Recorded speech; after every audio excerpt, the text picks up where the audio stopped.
Hey you guys, thanks for joining us. Today we're looking at a great little card game from Freedom and Freeze and Stronghold Games called Fuji Flush. This one plays 3 to 8 players, which is great. So let's get down to the table, and I'm going to refrain from making a joke about Flush right now because this is a family channel.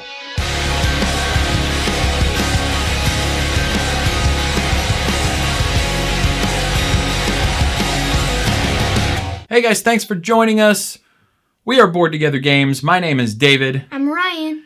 And our channel, if you're new here, is designed to bring you quality board game content.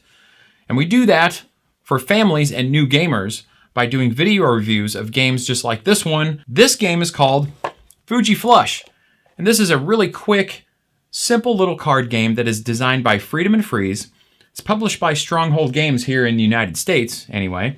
It's for 3 to 8 players, and it's basically just get rid of your cards the fastest, right? That's the whole game. I'm going to show you how it works. All right, so setup for this game is super duper simple. You basically take this deck of cards. It's got a bunch of numbers on it. The numbers on these cards are from 2 to 20, right? And there's a lot more 2s, and I think there's only one 20. So as you go up in value of number of card, the quantity of those cards decreases, right? Basically, you shuffle up this deck. You deal out 6 cards to every player, unless you have a 7 or 8 player game, in which case you deal everybody 5 cards.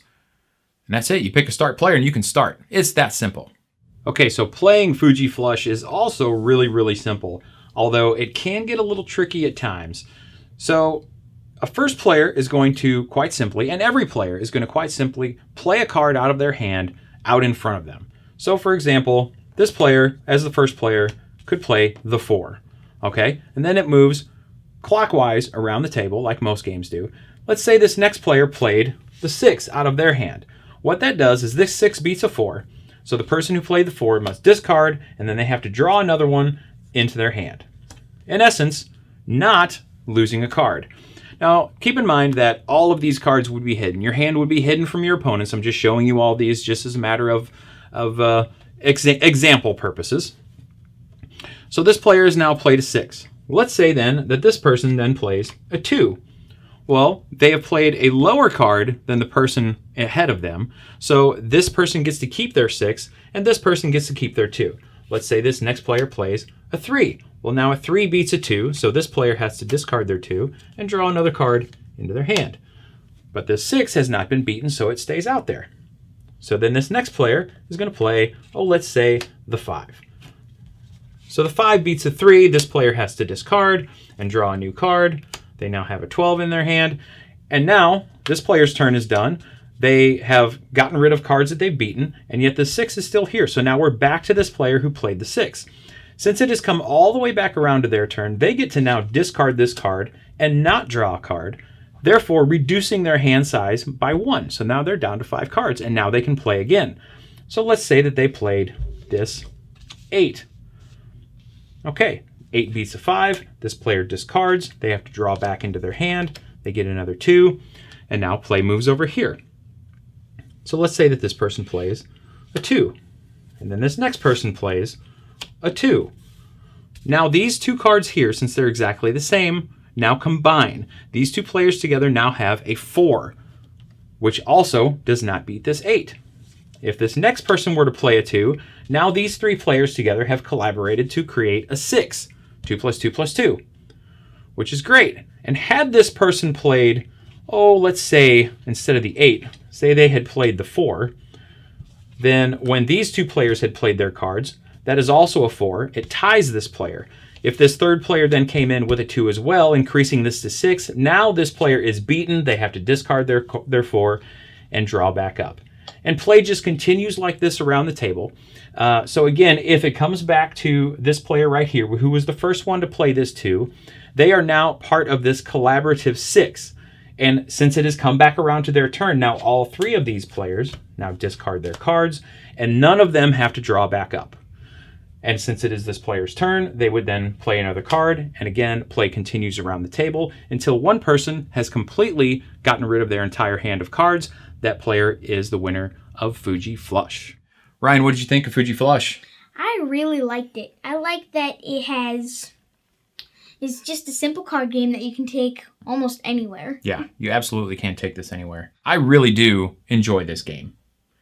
And I was a little concerned at first. When we first played this game, it was at Geekway to the West, 2017. We played this game shortly after purchasing it, and we had 3 players. And after playing 3 players, I was a little bit, like I said, concerned because it didn't really hit me very well. It just didn't really strike on all cylinders for me. And it took me a little bit to figure it out. After our second playthrough, I finally realized, I think this is just one of those games that's going to get better the more people that you have playing. Mm-hmm. And were we right about that or not? Correct. Yes, we were right. We were right about that. So since then, we have played this game at 3 players, 4 players, 5 players, 7 players, and 8 players. We have not played with 6. So disclaimer there, but I think we can pretty much say unequivocally that this game gets better every time you add a player, right? Mm-hmm. So at 3, it's playable. Not my favorite at all. It's playable. But at 4, it's good. At 5, it's really good. At 6, I'm assuming it's even better because at 7 and 8, this game is phenomenal, right? It's awesome. Just the way that the interaction happens and the way that you can build on other people's cards by playing the same thing that they have and just multiplying, and then bang, knocking out one of those big cards. Oh, super fun. Mm-hmm. I loved it a lot. I feel like there's more combinations in the 7 or 8 player game. Oh, more, yeah, just more chances to have those combos, like you said, where you're just adding card upon card upon card. 5 turns into 10, turns into 20 or 15. Wow, I can count real good. But yeah, I know what you mean. That it works really well. And because there are more of the smaller numbers, mm-hmm. with the larger player counts, you can almost expect that almost everybody's going to have a 2 in their hand. 2. Yeah, possibly everybody's going to have a 3 in their hand. And as you get up in the higher numbers, it's less likely. But still, I've seen 7, 7, 7 for 21 knock out a 20, for mm-hmm. example. It's great. I love the way this plays, and if I have the chance, I will always play this with as many people as I can get. Right. Mm-hmm. So yeah, when we played it with 3 players, it just wasn't quite as good. And it's like I said, it's not that it's a bad game at 3. It just doesn't have the same moments. It doesn't have the same feel. There is a little bit of frustration that can happen in this game, right? And I think if you are playing this game with players who are prone to getting frustrated or upset by thinking that they have the game all figured out and they've got their hand and they know exactly the order they're going to play their cards and they just keep getting knocked down, and they get frustrated easily about that kind of thing, they're going to maybe have an issue with this game. People like that are going to have an issue with this game. But it plays so quick. Mm-hmm. And we have yet to see that happen. And I've played with people who can sometimes be that way. When they're playing games. And yet, with this one, because it is so quick, so light, so fun, so simple, it really didn't seem like it was an issue at all, right? Everybody enjoyed this game that we played it with so far. Everybody. So that says something. All right, so one thing that I was not really crazy about with this game is the name. And I understand that this is by designer Friedemann Friese, and one of his big things that he does with a lot of his games is to name them. Since his initials are FF, he likes to title his games with words that start with F, and typically 2 of them. So there's Fuji Flush, there's 504, there's Fresh Fish, there's a bunch of them. And he tries to do that whenever possible. This one I felt like was a little bit of a stretch, though. Fuji Flush. To me, it's a card game. It's a very simple number card game in the style of Uno or something, although it's much better than Uno. So yeah, I felt like it was kind of a stretch. The rulebook talks about how when you have to discard one of your cards, you're flushing the cards, and I don't know. It just seemed like a stretch to me. So I wasn't crazy about that.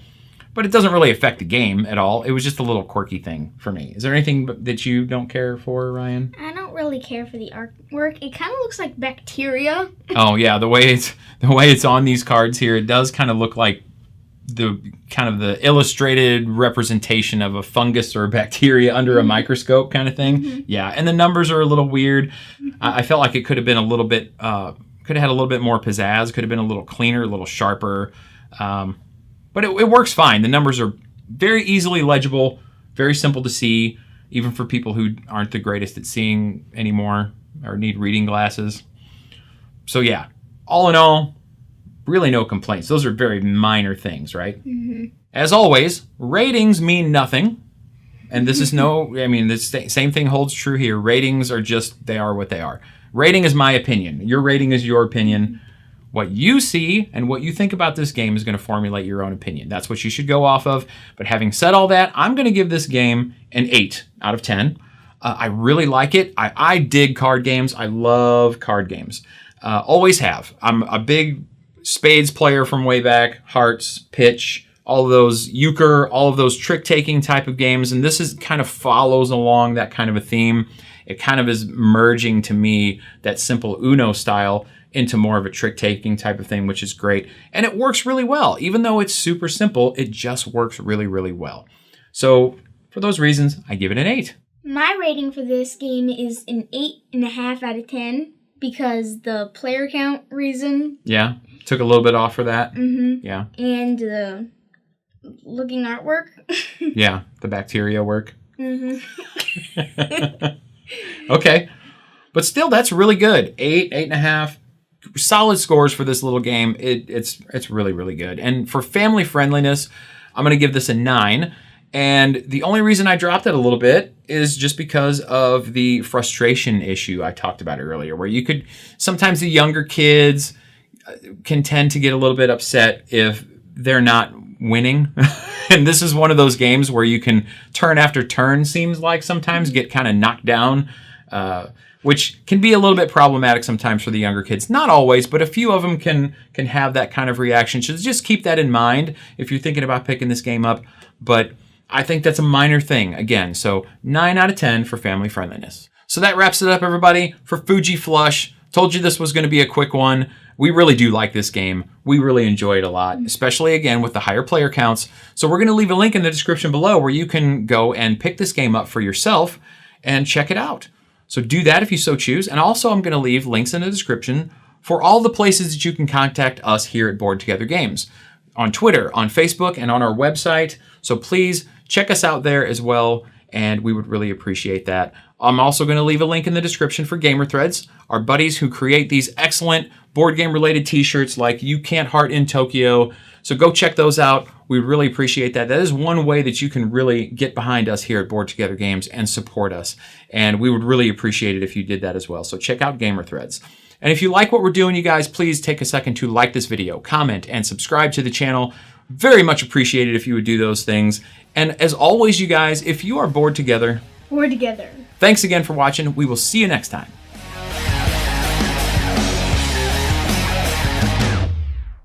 Called Fuji Flush. This one's from... It is... from Freedom and Freeze and Fuji Freak. And an excellent little card game from Why can't I talk?